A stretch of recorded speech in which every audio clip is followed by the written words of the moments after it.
Parents who cross illegally from Mexico to the United States with their children will not face prosecution for the time being because the government is running short of space to house them, officials said on Monday.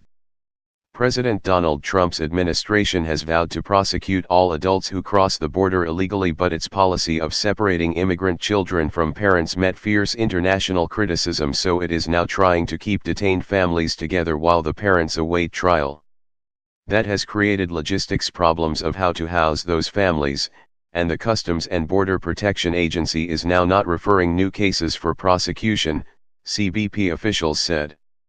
White House spokeswoman Sarah Sanders said the administration was not dropping its policy of zero tolerance of illegal immigration, but it needed a temporary solution until it can house migrant families.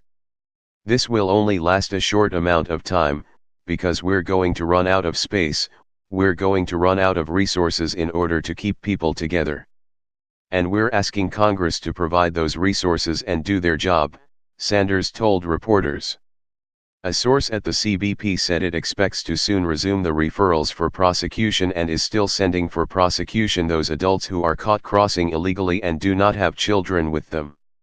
Trump faced a global outcry this month, including sharp criticism from some inside his Republican Party, over migrant children being separated from their parents. He formally ended the policy of separating families last Wednesday, but the administration has yet to reunite more than 2,000 children with their parents, and it is not clear how it will house thousands of families while parents are prosecuted. The U.S. military has been asked to prepare to house up to 20,000 unaccompanied child migrants on its bases.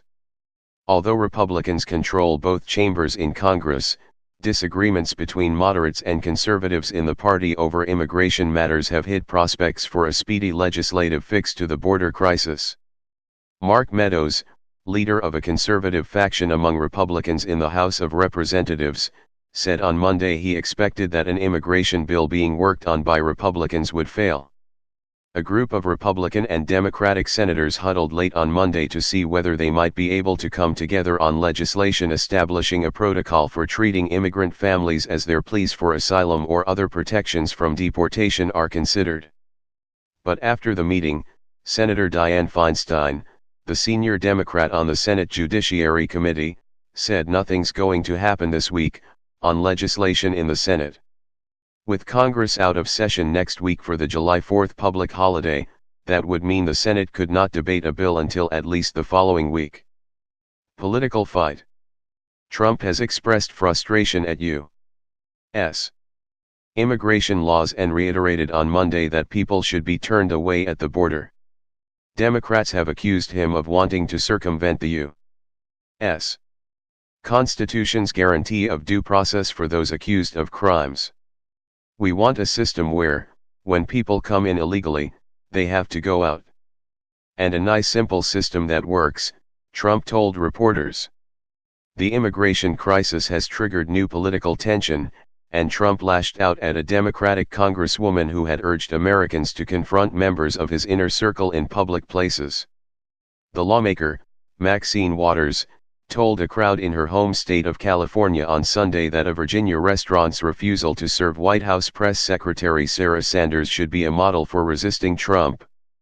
If you see anybody from that cabinet in a restaurant, in a department store, at a gasoline station, you get out and you create a crowd, Waters said. And you push back on them. And you tell them they're not welcome anymore, anywhere. We've got to get the children connected to their parents. Trump fired back on Monday, calling Waters an extraordinarily low IQ person. Last week, Homeland Security Secretary Kirstjen Nielsen was confronted at a Mexican restaurant in Washington by protesters yelling, "Shame! Shame!" House of Representatives Democratic leader Nancy Pelosi called for cooler heads on both sides. Trump's daily lack of civility has provoked responses that are predictable but unacceptable, she said. As we go forward, we must conduct elections in a way that achieves unity from sea to shining sea.